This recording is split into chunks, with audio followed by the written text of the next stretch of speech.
Recent Ukrainian drone strikes on Russia's nuclear early warning systems have raised significant concern in Washington. Our next report tells you how the Biden administration is worried that these attacks could dangerously unsettle Moscow, especially as the debate intensifies over whether to allow Ukraine to use U.S.-supplied weapons in cross-border assaults.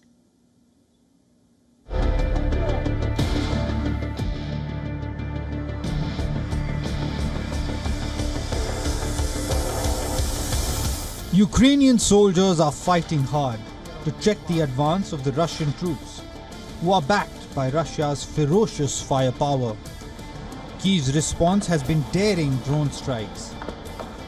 Ukrainian drones hit early warning radar stations deep inside Russia, targeting systems that monitor not only conventional air threats but also potential nuclear launches. But these strikes could alter the strategic stability between the US and Russia. These early warning radar systems are designed to detect and track intercontinental ballistic missiles and determine if Russia is under nuclear attack. Analysts point out that the Krasnodar's radar can track missiles and drones close to Ukraine. The radar station near Orsk is primarily focused on the West Asia and China. The US has expressed its concern to Ukraine about these strikes, and there is also fear of how Russia might choose to retaliate. Ukraine says its attacks are aimed at reducing Russia's capability to track Ukrainian military movements in southern Ukraine, an argument that is finding little backing in Washington.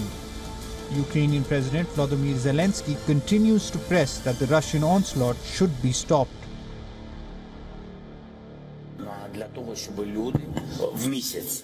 Russia is using more than 3,000 guided aerial bombs per month against our people.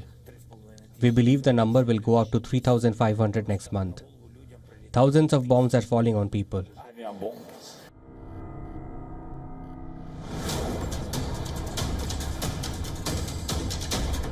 The long-range Ukrainian strikes deep inside Russia come amid a chorus of Western nations, including Poland, the UK, Canada, France, and Sweden, advocating for Kyiv to use Western weapons as it sees fit. These countries are pushing to give more freedom to Ukraine in its military operations against Russia. The Kremlin is accusing NATO of provoking Ukraine to prolong the conflict. The accusations coincide with the NATO foreign ministers meeting in Prague to discuss lifting restrictions on Kyiv's use of Western weapons for strikes inside Russia. Bureau Report, WION World is One.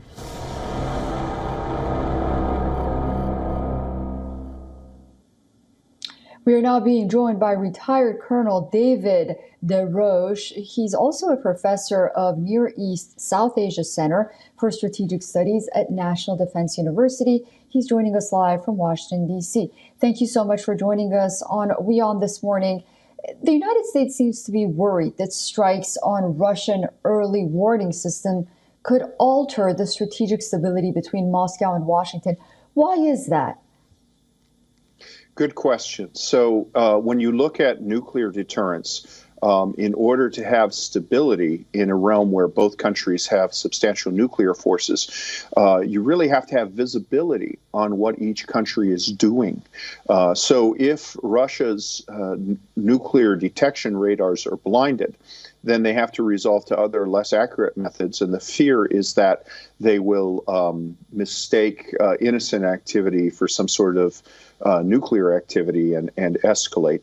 But it's worth noting that these radars are focusing south, where the United States doesn't have any fixed nuclear launch facilities. They were originally planned in the 60s when we had a strategic air command base in Saudi Arabia. We had nuclear missiles in Turkey. The radars under question here, at least from an American perspective, are aimed at an area that we don't have fixed launchers. And then the second thing is that there was a regime whereby the United States would inspect Russian positions and the Russians would inspect American positions that the Russians walked away from. So we could perhaps reestablish that on-site inspection as a means of mitigating the damage from weapons that the Russians have been using in the war in Ukraine. And Colonel, as you well know, there is this debate about how Ukraine should utilize the weapons that it receives from the West in its fight against Russia. What happens if Ukraine is given the green light to use Western weapons inside Russian territory? And could there be any repercussions? Good question. So I think based on past practice, the answer, what would happen, would be not much. When Russia initially invaded Ukraine and sought to annex, in what is quite frankly a colonial action, sought to annex about 25% of Ukraine. Russia initially accompanied that with the threat of nuclear escalation. And at every step of the way and periodically, Russia has been threatening this. This is clearly more of a psychological method aimed at undermining Western support for Ukraine's sovereignty. But when you start, and it's also worth noting that the Ukrainians launched a long-range strike against Engels Air Base, which was Russia's premier long-range nuclear launch facility, but it had also been used to launch missiles against Ukraine. So this has been going on for some time. There have been attacks against their deterrence. The Ukrainian position is that, look, Russia is massing forces on our border and is firing into Ukraine from Russia, and we're prevented from responding to that. So they're using strategic depth as a means of conducting tactical operations. If the restrictions were lifted, and I think they probably should be, you could mitigate this by, for example, saying, okay, we can only attack within the range of these Russian glide bombs, say 200 miles within Ukraine. I'm just throwing out random numbers, but you could say, look, this is the danger area, and push, establish a degree of danger for Russian forces operating in Ukraine. But these long-range radars, which are being used to guide glide bombing launched aircraft, which Ukraine has no means of countering at the moment, this is a threat here. I think that if we were to engage the strategic concerns in a meaningful manner, things like perhaps temporarily allowing Russian inspectors at U.S. nuclear facilities, we could mitigate this, assuming the Russian threat and the Russian concerns are raised in good faith. I think it's an open question as to whether they are making a good faith argument or just trying to scare people in the West. Yeah, such valid points.